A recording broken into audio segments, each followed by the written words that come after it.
بسم اللہ الرحمن الرحیم۔ السلام علیکم ورحمۃ اللہ وبرکاتہ۔ عابد راجہ چینل کی طرف سے آج میں اپنے دوستوں کو جنگ حنین کا ایک واقعہ سناؤں گا۔ اس سے پہلے میں اپنے تمام دوستوں سے گزارش کروں گا کہ اس ویڈیو کو آپ نے آگے ضرور شیئر کرنا ہے۔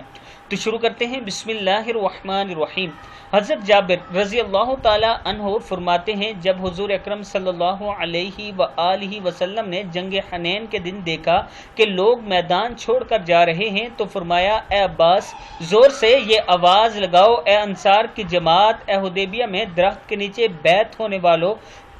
حضرت عباس رضی اللہ تعالی عنہ نے زور سے یہ آواز لگائی، جس پر انصار نے فوراً جواب میں کہا، لبیک حاضر ہیں، لبیک حاضر ہیں، اور آواز کی طرف آنے لگے۔ بعض صحابہ کرام نے اپنی سواری کو آواز کی طرف موڑنا چاہا، لیکن گھبراہٹ اور پریشانی کی وجہ سے وہ سواری نہ موڑ سکے، تو اس سواری سے اتر گئے اور سواری کو ویسے ہی چھوڑ دیا اور تلوار اور ڈھال لے کر اس آواز کی طرف تیزی سے چل پڑے۔ اس طرح حضور اکرم صلی اللہ علیہ وآلہ وسلم کے پاس ان میں سے 100 آدمی جمع ہو گئے، تو آپ نے دشمن کے حالات کا اندازہ لگائے بغیر ہی ان سے جنگ شروع کری اور بڑے گھمسان کی لڑائی ہوئی۔ پہلی آواز تو انصار کے لیے لگوائی گئی، آخر میں خزرج قبیلے کے لیے آواز لگوائی، کیونکہ یہ لوگ جم کر لڑنے والے تھے۔ پھر حضور اکرم صلی اللہ علیہ وآلہ وسلم نے اپنی سواریوں کی طرف دیکھا تو آپ کی نظر اس جگہ پڑی جہاں خوب زور و شور سے تلواریں چل رہی تھی۔ اس پر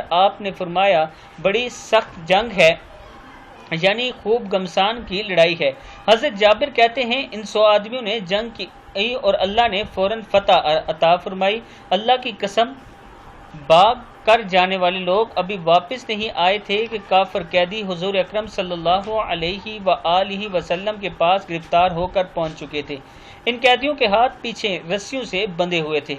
کافروں میں بہت سے قتل ہو گئے اور باقی سب شکست کھا کر بھاگ گئے، اور ان کافروں کا سارا مال، سامان، آل اولاد اللہ تعالیٰ نے اپنے رسول صلی اللہ علیہ وآلہ وسلم کو بطور غنیمت کے دے دی۔